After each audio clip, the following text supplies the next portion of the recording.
All right, we are officially live. So happy to be here once again on another ESTA LinkedIn Live, joined by my regular co-host and friend, Ben Paro, who is the lead at my research and data committee, and Christopher Bernal, who is an addition to the committee as of late.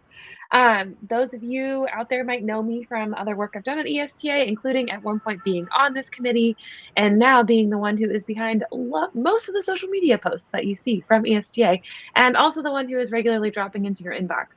I am going to let Ben and Chris do their own introductions, and then we are going to get into a very wonderfully prepared presentation from Ben and YouGov on research and insights in esports. So Ben, Thank you. go ahead. Thank you, Lindsay. Hi, everyone. My name is Ben Paro. As ESTA, I lead our Research and Insights Committee. So we have a group of just awesome researchers that touch a lot of different types of research and come a lot of different varied perspectives of the esports and gaming industry. So I'm really excited to be joined today with Chris. But just briefly, in my role at YouGov, which is how I pay the bills. I help esports teams, brands, agencies, game publishers, anyone that's touching this space to help them make sense of it by either tapping into research that's available from YouGov or running custom research for their specific needs. And we'll be talking about kind of all that. What are those needs? What are these companies doing when it comes to research, and why is it important? Why are they spending a lot of money on that research? And you will see the YouGov logo on a lot of these slides. This is not a YouGov sales pitch. It's just the world that I know best. So there are a lot of other great companies that do some of the things that we offer as well. And yeah, that's me. Chris? Yeah, it's a pleasure. It's a pleasure. Can you guys hear me? Yes. Gotcha. Cool. Perfect. Christopher Bernal. I'm in my fourth year here at UC Merced.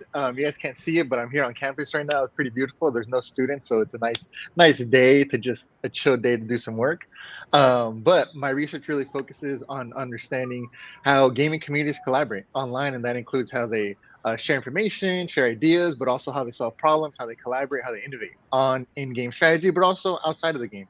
And then trying to see how to incorporate some of those practices into remote work situations and remote work organizations that a lot of us work within, and trying to help build a sense of community and trying to help better communication flows, and using the tactics gamers have been using their whole lives and maybe are starting to adopt now with Discord and different things like that more recently, and how to use some of those in organizations to make them more productive, more innovative, and using strategies that have been used by gamers like us over time. And maybe not everybody's a gamer, but I think there's something to be learned from gamers in one way or another. And most of my research is qualitative as well. So it's mainly interviews and data analysis and that type of work. But we can get into that conversation down the line. But it's a pleasure to be here. We won't go too deep into this, but I can argue that everyone is a gamer in some sense. So we'll talk about that. I really like your title, Chris. It's you're studying, or your degree is management of complex systems. Is that I'm right? sorry. That is right. That is right. So it's a pretty new program here at UC Merced that looks at how different systems overlap. And so I'm looking at how technology, humans, obviously also innovative work in COVID, and how those systems have made and changed how people work. And so using how gamers have been remote gaming to now help remote work and make them more productive. That's awesome. Yeah, gamers, we were ahead of the remote curve. Exactly. In many ways. 100%, and way more prepared than a lot of people that weren't gamers, right? Including the setup, the headphones, the computer, and all those types of things. Yeah. Totally. Yeah, I did not have my cool. Yeah. I didn't have my streaming set up until remote work kicked in, and although I don't stream myself gaming, I have all the equipment to do so. So maybe one of these You should start, Ben. I think. I know. What could go wrong? What could go wrong? Awesome. Well, let's dive in. So we did intros, so let's just skip right ahead. This is a silly question, but what are insights? I thought this word gets thrown around a lot, as does research, and it means a ton of different things. Like obviously, Chris, in the research he's doing, he mentioned very qualitative focused, so kind of going at it through in-depth interviews or focus groups. Chris will have to talk more about that in a little bit. Or you can go at it through the way of doing more quantitative type surveys to a larger audience. And then of course there's different desk research, but we'll parse all this out. But first, like, what are insights? I define insight as kind of any valid piece of data that informs a business decision to grow your company or sales. I, of course, take a very bottom line definition, but could it just be, as kind of Chris approaches it, it's like learning something about the world and how we interact and engage with each other to, really for the sake of just learning and growing from there. So in the esports industry, the types of questions that I hear a lot are things like, who is my audience, or who do I want my audience to be, and where do I find them? So what do they look like? How many are there? What makes them unique and valuable to sponsors? And then, of course, you always have to look at who are your competitors. And so who's there on the sidelines trying to battle for the same marketing spend that you are? What is my brand perception? When people hear my brand, how many of them are aware of my brand? And then if they know me, like, what do they think of us? What is their perception right now? Are there areas that we could improve, and how do we do that strategically? And so insights can help to guide all that strategy. What products or services do my customers or my audience need? So where are there opportunities for us to build new products or services to fit that need? And of course, COVID's a great example. All of our needs suddenly changed, and we needed streaming setups at home, even though we never streamed things before. Where are my customers? So where do people who are looking for the types of products that I offer, where are they looking for those products so that I can meet them where they're met? Or how do I reach more of them? Where does my audience, if I'm an esports team, like how does my audience align with the goals of a brand that I'm prospecting for a new sponsorship? Kind of an extension of that, but when are customers engaging with my brand, product, or space? When do they have a need for our offerings? Why? We're just going down the list here, right? What, where, when, why? These are all things that insights will have to answer. And then how? So once you've kind of launched your product, like how are my customers using it? How successful was the product launch? Or if there's marketing being put behind it, as there pretty much always is, how successful was that? What was our return on investment for that marketing spend? And then more broadly, and Chris, I'll speak to this, but like, how is the market changing? So you're diving into this with your PhD. We've all gone remote now, so that's changed a lot of things, and do a lot of great research there. So Chris, let's pause here, and I'm curious, just you can just speak off the cuff here, but how has the remote work changed? How are people as satisfied as they were going to an office? Like, I mean, I don't want to plant anything in your ears. Yeah, no worries. No, that's a great question. So my research mainly included interviewing about people that work in technology organizations that varied across marketing, production, different, including like Twitch, Facebook, different people from different organizations. And obviously there's a consistent issue where it's hard to create those informal opportunities where you kind of get to walk past the desk and say hi, or kind of have that chance to talk after a meeting or before a meeting, right? And have those little interactions where you kind of get to know people, and you don't get to do that anymore on remote, or not as much, right? You don't get to do that as much in remote. And so that's been a lot of the issues, and kind of figuring out how to communicate on Slack, right? Versus then finding that digital voice. And a lot of those gamers already have kind of been figuring that out through Twitch, or using other platforms and communicating with different gaming communities. So gamers are not only like technologically prepared, but they're also like digitally socially prepared for this remote work, and are helping a lot of their colleagues adapt to new tools, right? And learning how to download new tools that they haven't used before. So that's a lot. And obviously kind of what I mentioned in terms of community, that sense of community just isn't there as richly if you don't have that connection to technology, or kind of don't like to use the technology in the same way, or kind of see the technology use more in the work, and you don't see kind of you don't have those social opportunities, right? And so trying to create some of those more social opportunities is one of the main kind of key 100%. One of those key ideas that I'm trying to focus on, and like this idea of social gamification. But it's hard for people to work remote, and those relationships just become more and more important. That's cool. So you're recreating the water cooler talk. in a A way. little bit, Yeah. 100%, because that doesn't exist. Yeah, that and then some other components, but that is one of the key ideas. Yeah.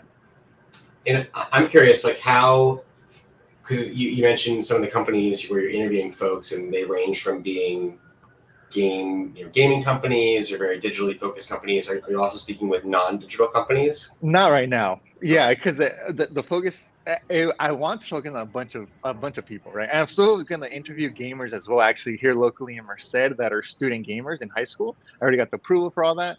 But it takes so much time to interview people, to lock Right. them in, to interview them. Then I got to transcribe, then I got to analyze the data, and then I got to write about it, right?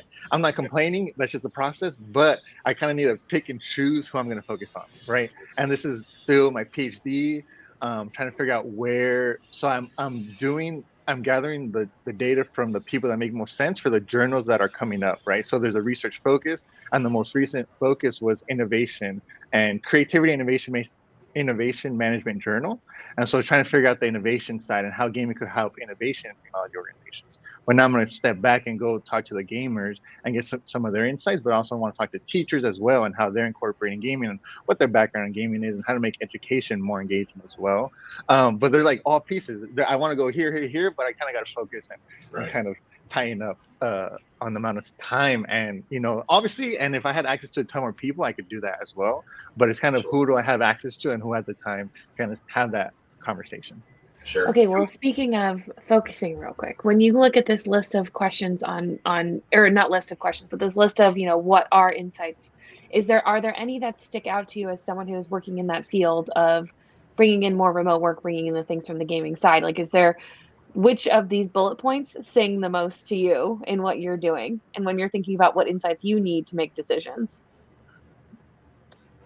Um, I mean, I think the engage. I mean, when do people feel most engaged? I guess that brand and content idea. I think it overlaps a lot, right? It's really a matter of engaging people, right? I think that's always the key thing. Whether it's going to be the marketing engagement, or it's going to be work engagement, or it's going to be educational engagement. You're always trying to engage people, to learn or teach them, or learn or expose ideas, right? So it's going to be that engagement question. How do we get those employees that maybe aren't as technologically savvy to still buy in and still collaborate digitally and send messages on Slack, right? And message at 10 p.m. Maybe you don't feel comfortable with messaging at night because you're not used to it, but maybe a gamer is already gaming at night. So now it's cool. Like message them at 10 p.m. if they're on, cool. If not, it's okay. But right, kind of building that comfort with the online communications is and the engagement kind of overlap a lot. So trying to figure out what are people comfortable with, and then the next step is that engagement component, right? It's really the foundational pieces right now because there's a lot of different studies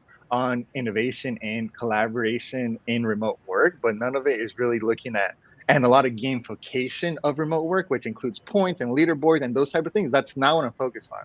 I'm looking at the social components within gaming, not just the points and the rewards, because organizations are already doing that, right? Sales companies already have points, they already have leaderboards, they already have these metrics and these goals, and a lot of those are gamification. But I'm looking at the social gamification and looking at the relationships. So that's a little bit. It gets hard to get into those conversations, which is why it needs to be a little bit more qualitative. But there's a lot of value in these types of insights that are quicker insights that come from the surveys and things like that. I think there's a lot of overlap, right? And you could use both sides of data to help solve problems, right? Or Sure. to help figure out where you want to invest money, right, for a business as well. Yeah. Absolutely. Yeah, That's awesome. Cool. So let's talk more about that, more about like the sources for insights. And there's different exactly. kind of pros and cons for these, right? So I'm sure there's other buckets that we could stratify this into, but I kind of think of these as kind of four different places to start. So you have kind of your desk research, these public sources, so things that you can find online.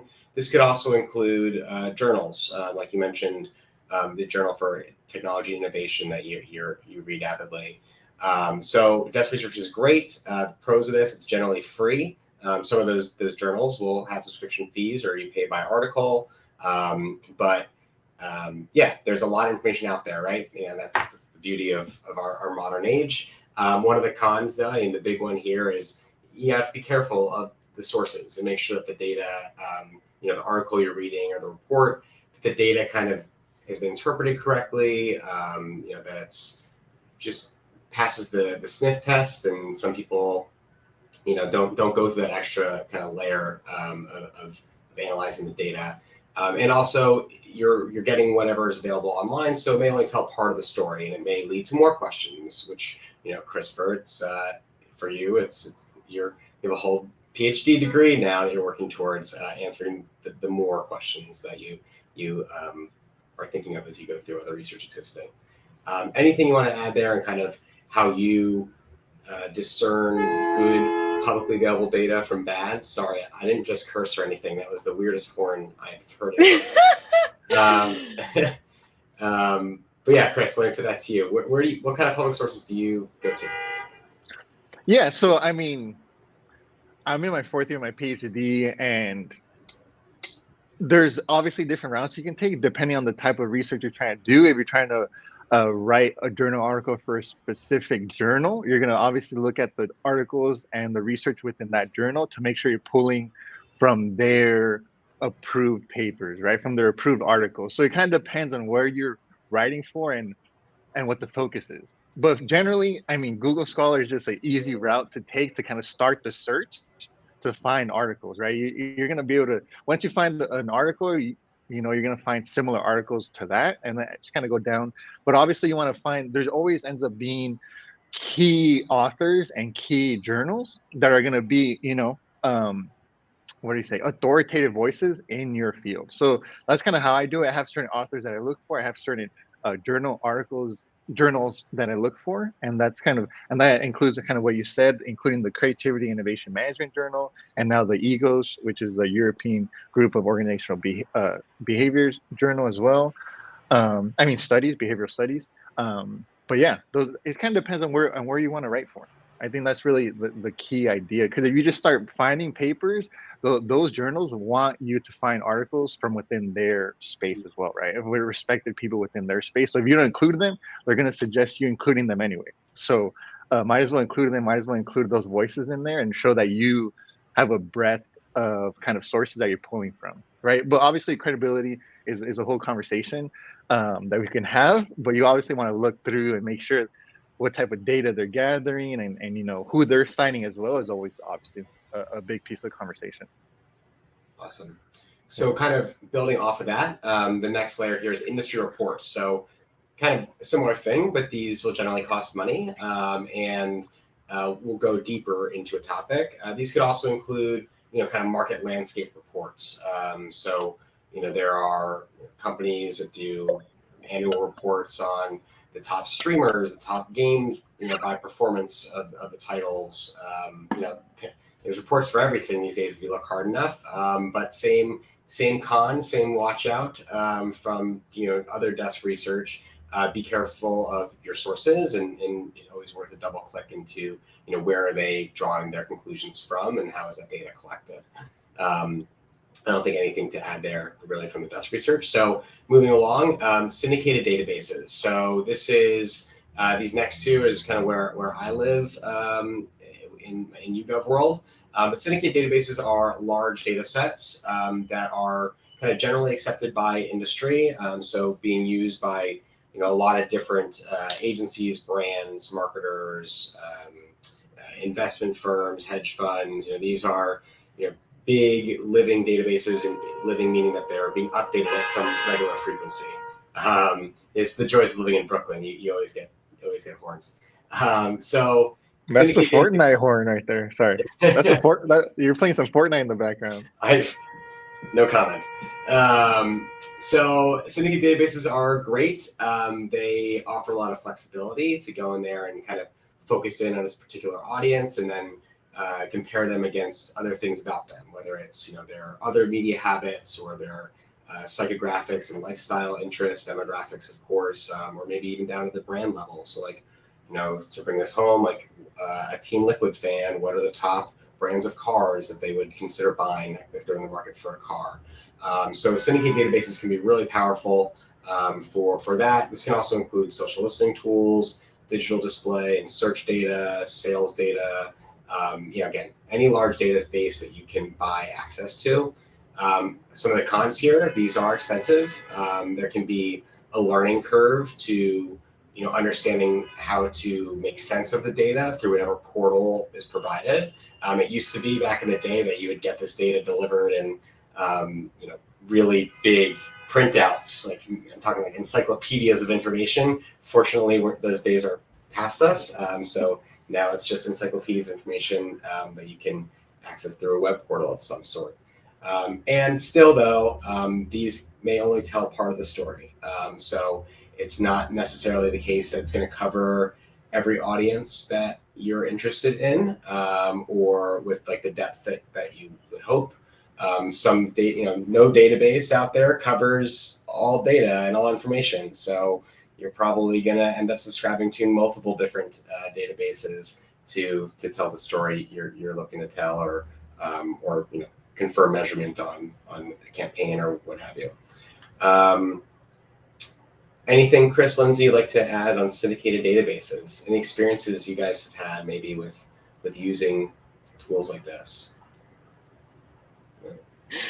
No, I mean, this is not the wheelhouse that I've been in, but I will say I'm excited for you to talk about the last step, because that's the part where I get really excited. Sure. So Cool. it's taking that data and putting it in a format that I can use where we really learn to thrive.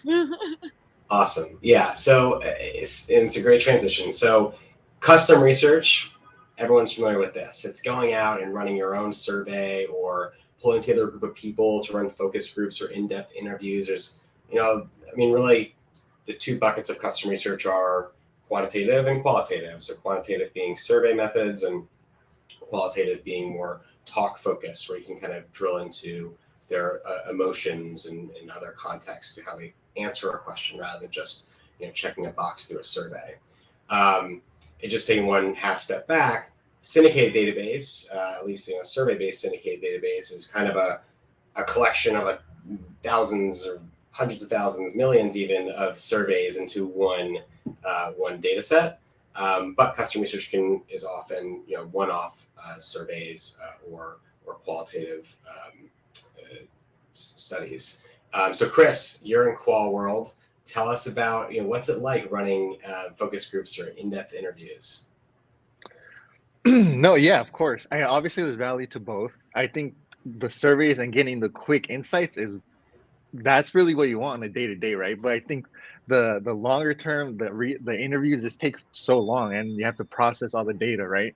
But my experience, I've done it not only for this research study I've been telling you guys about, but also looking at agriculture and looking at technology adoption within farmers, and that was super difficult because they're not online as much as gamers. Obviously, the gamer study was way easier. It included a lot of messaging on LinkedIn and just kind of outreaching to different people I knew in the space, and it was way easier. Farmers had to go in person to events, which was fine, but they weren't as open to sharing information, right? It was a more closed off population. So depending on the population, it determines how you're going to find your participants, obviously, and how you're going to go through that process of securing research participants. But once it comes down to it, I think having obviously background with gaming, it made it super easy to flow in the conversations. I had so my interviews were semi-structured. So I had certain topics I wanted to cover, obviously, but that's the whole point of why I'm on the call. But if someone went on a tangent and it was relevant, I would kind of go down with them, right? If it was not relevant, I'd kind of hone them back in. I'd be like, that's a great conversation, but let's maybe have that another day, right? And so that's the hard thing, right? I only have an hour. I scheduled an hour. I only have that much time. Sometimes it would go over a little bit, but you kind of got to keep them in the zone and kind of make sure that they're talking about the relevant conversations to the study, right? And so that's a little bit hard, but having that gaming background allowed me they'll mention Fortnite or, League of Legends, or they'll mention whatever game they're playing. I can kind of talk to it a little bit, right? I can talk to the space. I could talk to the game. I could talk to the culture a little bit, to the community, Twitch. There's always kind of touch points to kind of connect with them. So that made it easier for me and to kind of pull, I think, some pretty valuable insights in my study. But I think having that background is super important to those and making those valuable as possible. Definitely. I think you hit on a lot of the pros and cons of custom research. So the pros being you get exactly what you pay for, or exactly what you put into it, in Chris's case.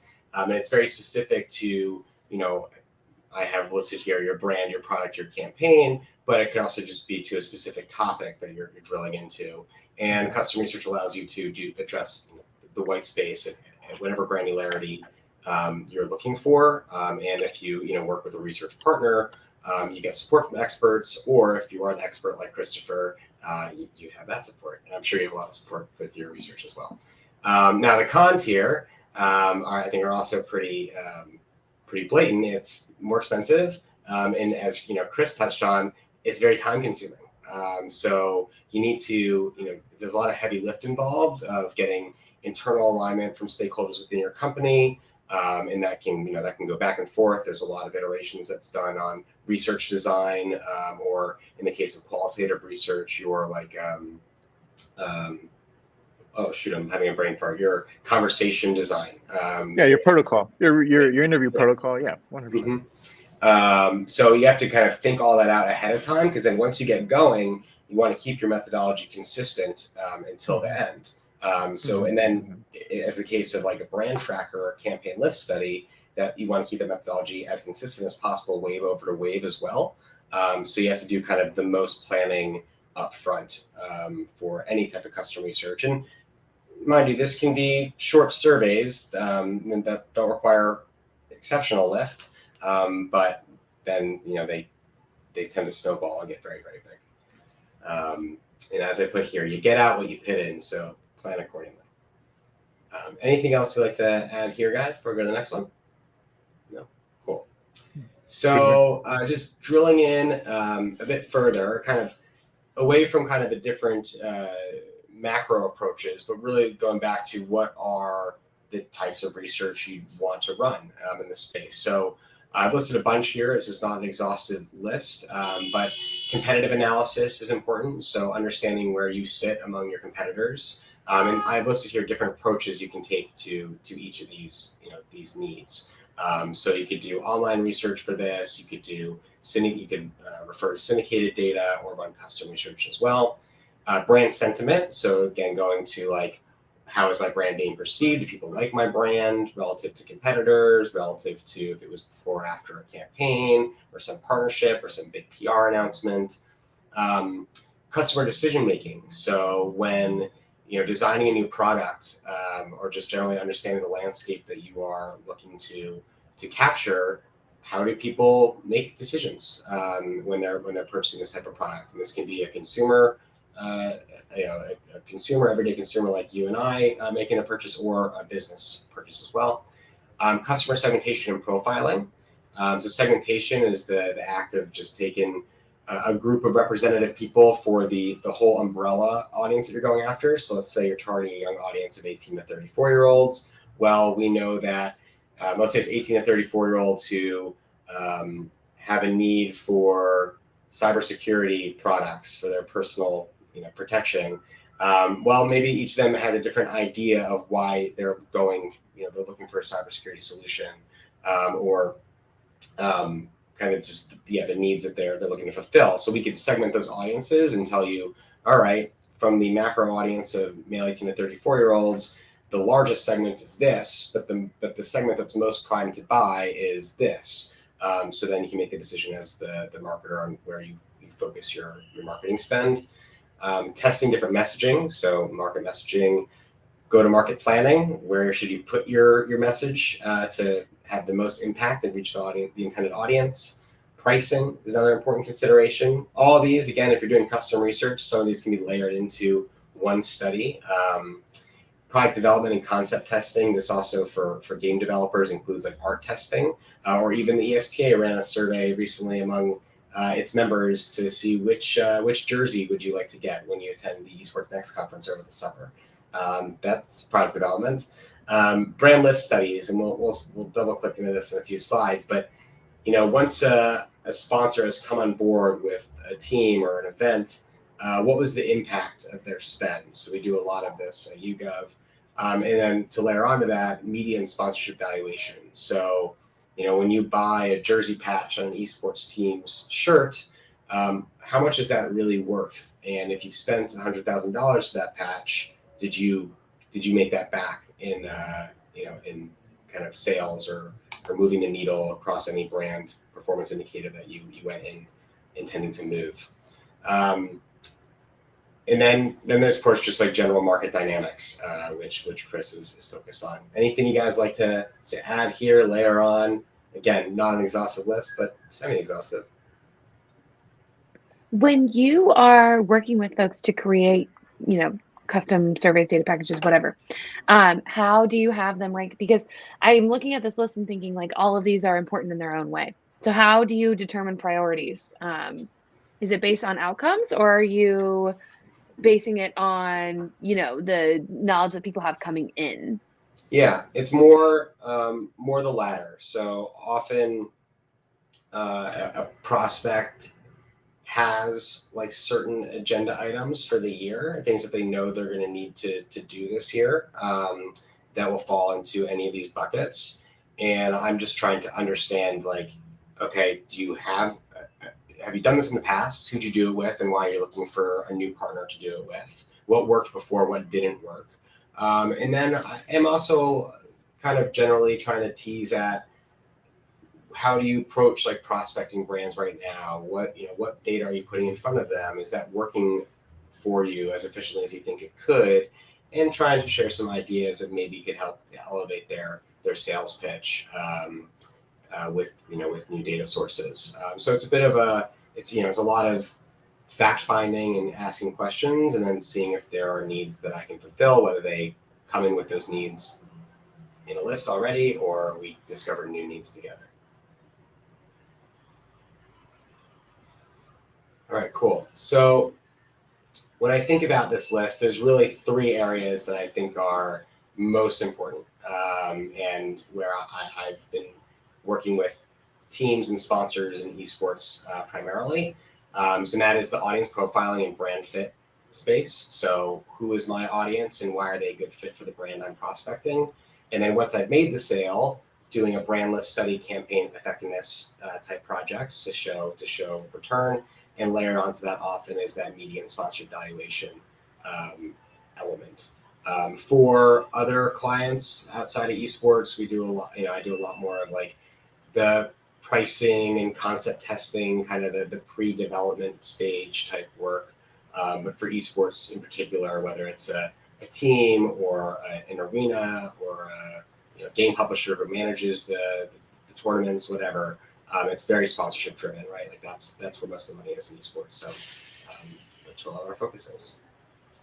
So we'll drill into these a little bit each. So audience profiling, and again, I'll be using YouGov as a source because this is where I spend my days, and these are the charts I have readily available. But there are other great suppliers of data out there. I just might think we're the best, but that's just me. So YouGov profiles, we're looking here at some demographics of fans, very basic demographics of fans, followers of different esports titles, League of Legends and Counter-Strike Global Offensive specifically, relative to followers, fans of the NFL, and then the broader game stream viewing audience. So people who spend any time watching gaming streams online. And again, this is very high level, but looking at the demographic differences of these groups, we see like, wow, CSGO fans really over-index on being male relative to NFL fans and also to League of Legends fans and the broader game stream viewing audience. No surprises, like all these audiences skew younger compared to the NFL fan, which is a bit more nationally aligned, aligned to like US national Gen Pop. But the game stream viewing audience, like, don't, it would be a lie to say that it ends at 35. There are a lot of people watching gaming streams online.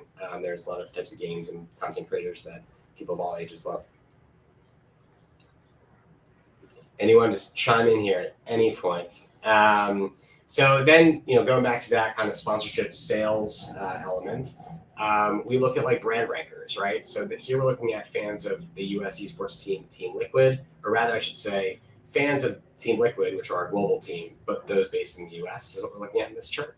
And we're looking at the top 5 auto brands that they're considering or they currently own in their household. And the consideration group here was filtered on people who were actually in the market to buy a new car in the next 12 to 18 months. So again, I'm just going that kind of next layer of bringing this home to the brand you're speaking to, trying to get their spend with. Of course, teams are just one element of esports. We have streamers who have huge audiences in and of themselves, some often rivaling that of teams altogether. So we're looking here at fans of two really popular streamers, Dr. Lupo and Tim Tatman. So we see here, like, and again, these are just a kind of a smattering of insights, but people who view them favorably. So Tim the Tatman, when this was pulled a few months ago, had a slight edge in his favorability score compared to Dr. Lupo. And then we see some like the top activities that these audiences participate in, favorite beer they like to buy and different prepared foods they're most likely to buy. So again, just like tip of the iceberg here, but hopefully some examples to get the gears turning. Okay, I have a follow-up question. Shoot. How do you, when you're working with brands, how do you suggest that they evaluate these numbers? For example, the Honda one, that's what I was thinking about, because when that partnership got announced, I could not stop laughing at the fact that they were called Liquid Honda. The image that provides is just priceless. But now looking at the data, it seems like that partnership actually did do a lot for brand awareness, which is great. But the numbers are great, but how do you help people go one step forward, even for the Tim the Tatman one, and say, okay, you as a brand, Maruchan Ramen, whatever, here is what you can actually get out of this partnership. Do you do that evaluation step, or is that on the brands themselves to kind of look at the numbers and say, all right, we're evaluating, we think that this is great or bad? Yeah, so generally, we're supplying the data to support the sales team that, is at Team Liquid or represents Tim the Tatman. We're not selling on anyone else's behalf. So that is what I'm trying to say.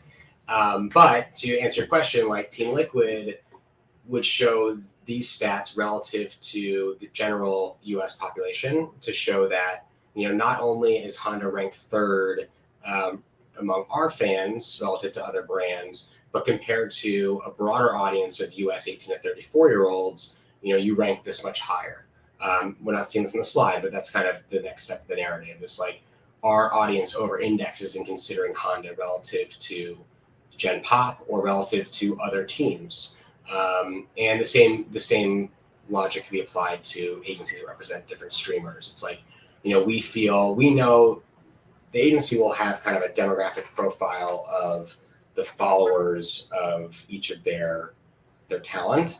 And then we're helping them to kind of contextualize that to where else marketers could spend their money to help them, again, just persuade them, and this is going to provide the best return for, to meet their marketing goals of raising consideration among 18 to 34-year-olds or whatever kind of whatever's coming down from the CMO, that's where the agency that's using this data or the team is looking to align their narrative. So then I think kind of an extension of your question is, well, how do you measure success? It's great closing that deal. It's really exciting. I can't lie about that. But it stings when it doesn't go past the first activation, the first partnership. So you sell them on this big image, you show them all the data that supports why they should invest with your company, and then it's time to deliver results. So that research, that's maybe even a more important application of research. And this, we're going to be looking at kind of different ways of measuring success from gaming activations. Now, this can include brands that are activating inside a game, like Roblox or Fortnite. It could include sponsorship of an esports team, could include sponsorship of a one-off gaming event on Twitch or YouTube, whether it's a competition or just maybe a panel with top streamers. So there's a lot of different, based on kind of what the specifics of the activation are, you're going to take different approaches to measure impact. And these kind of four elements are what has worked for brands that we work with. There are other ways to approach this, but kind of going down in order here: brand impact and incrementality. So, how did this move the needle on our brand health? So if the goal is to raise awareness of the brand among men 18 to 34 who spend time on Twitch. Did you succeed in doing that, and by what degree? Incrementality. So a brand like Toyota, they have their messaging out there in the world 100 different ways. So how do we know, how do we discern that this particular touch point moved the needle and not just the other marketing things we had live at the time? So really drilling into that. So was the incremental spend in this activation beneficial? Message receptivity. Did our intended message for this campaign come across, or was it perceived poorly by the audience? Right, we've seen that happen more than one time among the gaming community. The gaming community has opinions about things. So on that, social and PR listening is a great way. They do? Are you They sure? do. I know you're not a strong-minded gamer yourself, Lindsay. We have opinions. Young people in general, but I think gamers especially.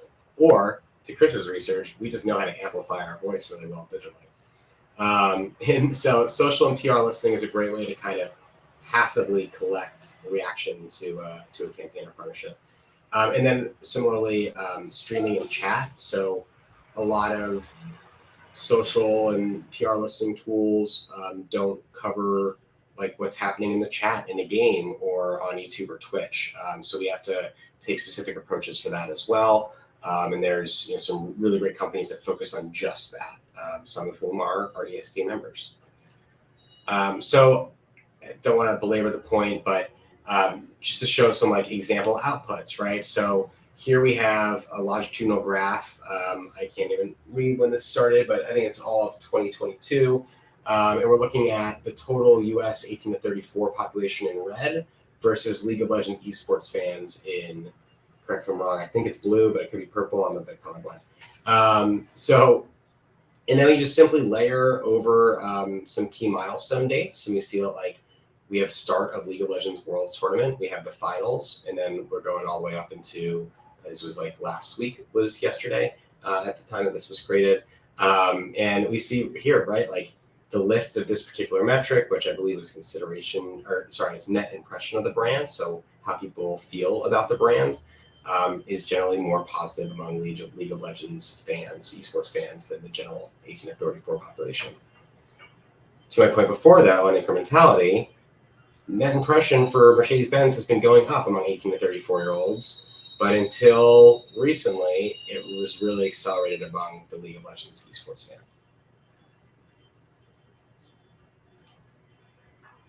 Here's just another example. This was a one-off tournament that was hosted on Twitch. And again, we see like that really nice uptick after the main event in the weeks following relative to the general female Gen Pop population. This was a female-focused brand. And just kind of wrap this up here. So then social listening. So here we're looking at kind of what people are expressing about the partnership online and if they were reacting favorably or negatively. And we can see that this is positive sentiment tracked on a daily basis. And this is using AI tools to kind of tag a post as being a positive reaction or a negative reaction. And we see here that general positive sentiment day over day really spiked in the moments following the campaign. So all of this together, again, all of these are kind of building blocks to a final narrative that the whoever owns the asset, whether it's the team or the agency versus the streamer, is presenting back to the brand.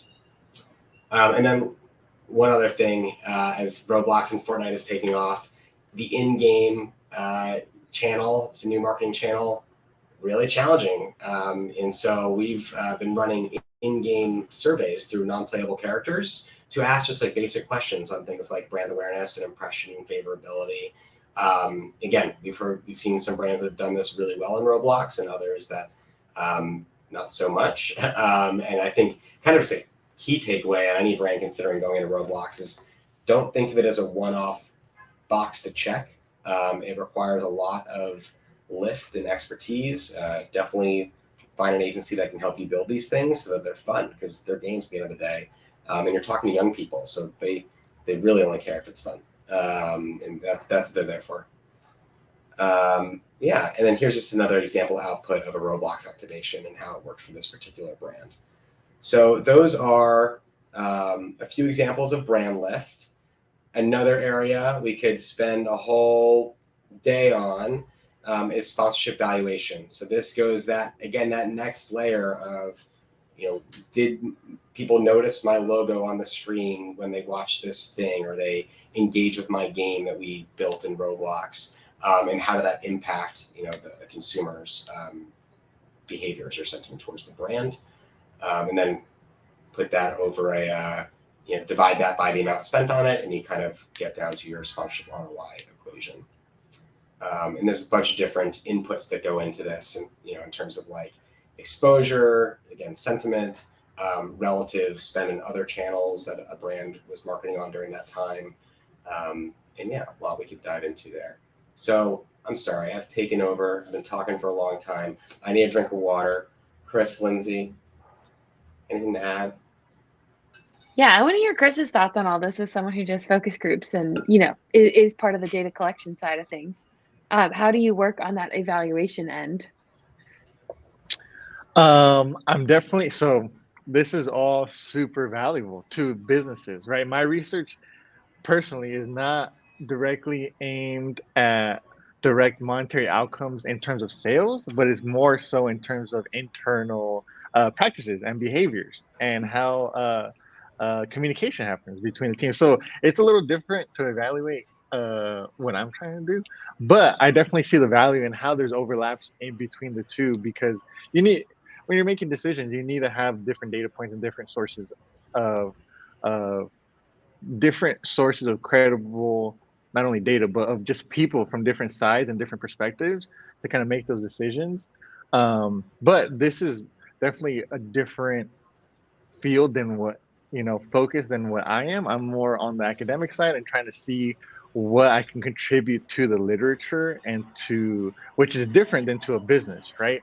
I'm not making suggestions directly for a business to do something necessarily. I'm more so moving forward the space and the conversation that's looking at and how they're valuing though what is happening, what games are doing, right? What games are doing is valuable, and I'm trying to quantify it for the academic side, which is my goal, right? Showing what gamers are doing is valuable. And then this obviously in a different light, right? Showing that there's value in being a part of the gaming space and how to pull, monetary gain from it, right? So different, we're different slightly, but there's definitely overlaps. And we need data for both, and we need to be able to have sources of which to communicate what we're saying needs to come from somewhere, right? We can't just say it off the top of our heads. We need to say this has been shown to do this. This people that are doing this should probably do this, right? Right. And so, yeah. Yeah, I mean, it sounds like the foundational reasons for design are different, but that doesn't necessarily mean that there's not lessons from both. When Yeah. Ben walking through all these, kind of, like I said, foundational reasons and in evaluating outcomes and thinking through sponsorships and all that, at the end of the day, too, like the more money that we can get in the space, the more brands, the more money there will be for the academic side as well. So it all Exactly. feeds into each other for sure. But Chris, on Exactly. your end, as someone who does work more on the academia side, what outcomes are you thinking about measuring, and how are you thinking about presenting those to kind of justify, in the same way that Ben has to justify the 100%. surveys that he's creating and the data Yeah. that he's presenting? How are you justifying to your partners and to the people that you're working with, this is why advertising in gaming works, or from your end, this is why education in gaming works? What are the evaluations and outcomes that you are looking for, since Ben just kind of walked through the ones that he's looking for? Yeah, much more clear on Ben's side, right? When you're looking at a budget and when you're looking at money, right? It's easier to quantify. That's literally quantitative versus qualitative. It's harder and it's not tangible, right? So my outcomes are literally, in my papers that I said, is literally a better information flow, better communication, better, more opportunities for the water cooler talk. Those are my outcomes, in some ways, but also my outcomes are also finding at contributing to the conversation, which is ironic, right? And that's part of what I learned in doing my PhD. Is not always about, it's not tangible outcomes. A lot of them are not. It's just literally seeing what's happening, analyzing it and making sure that you're contributing versus just duplicating what's been done, right? Contributing and adding new voices and new perspectives to maybe conversations that haven't been there and that are going to help move the space forward. So if I'm able to help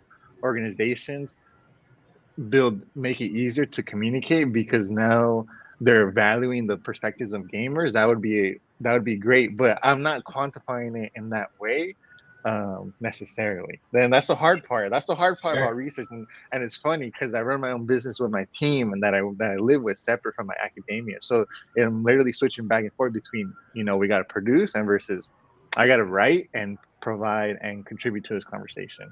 But it's hard. It is hard to quantify because I'll be writing this whole paper. I'm like, all right, but what am I actually doing here? You know what I mean? And academia is like that in a lot of ways, right? What are they? It's very not tangible. Academia is not tangible, but there's a lot of value in helping move these conversations forward. And there's a lot of grant money, and well, arguably, there's less grant money for gaming research, right? And that's also what I'm trying to do. Actually, is help get more money for these types of research that will value gamer insights and practices. Is pretty much my outcome is helping get more money for this type of research.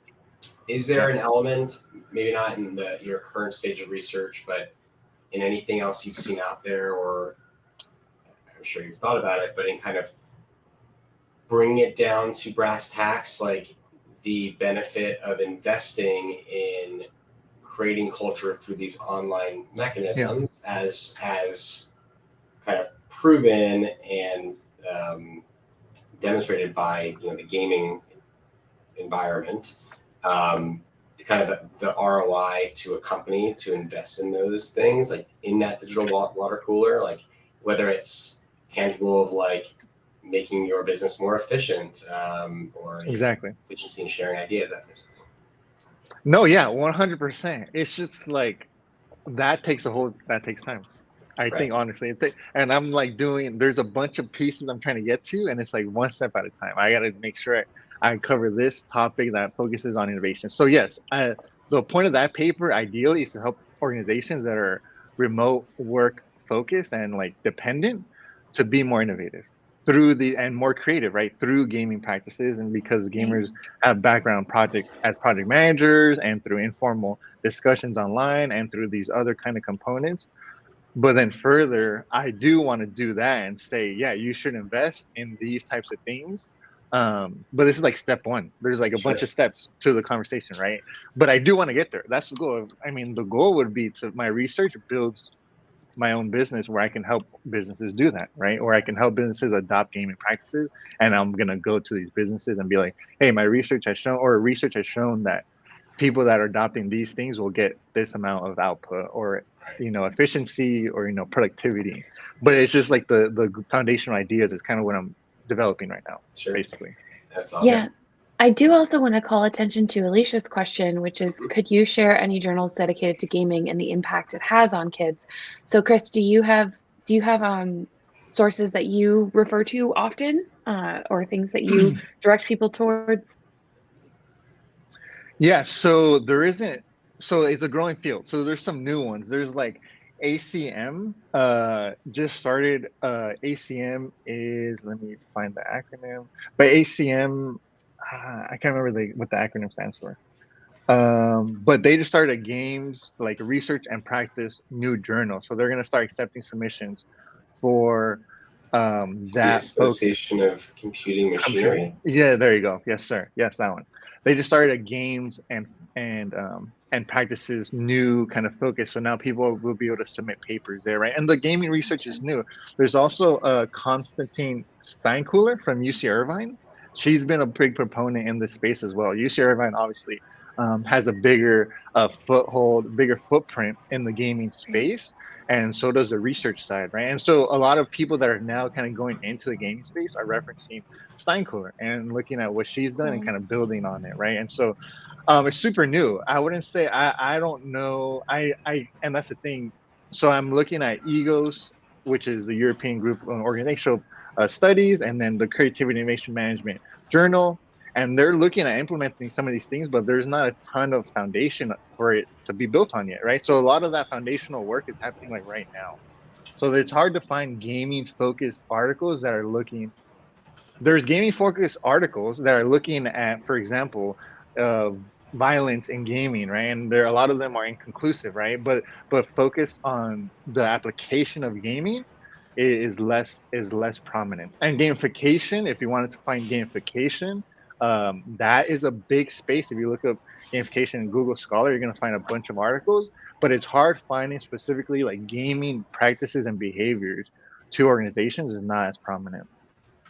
And so, Gotcha. kind of working on building some of that. Yeah, That's awesome. That's That's great. awesome. Well, great insight. Thank you, Christopher. Any other questions from the group? Anyone out there? Wait music, love that. yeah, and the Esports Research Network. Yeah. Oh wait, sorry, Yeah, that music's playing on YouTube. That's nice. Yeah. All right. Well, with Awesome. that, Chris, Ben, thank you so much for joining us today. Happy LinkedIn Live. For everyone who's out there listening, don't forget to register for Esports Next Conference. See at least Ben there, hopefully Chris. Lots of other really cool speakers doing tons of research and all kinds of stuff. That's in Chicago this August 21st, 22nd. Discounted tickets are available to ESTM members. If anyone has a question about membership, please feel free to reach out to any of us. And if you want to tune into the next LinkedIn Live, go to our events calendar. It's on our website. That's esportsta.org.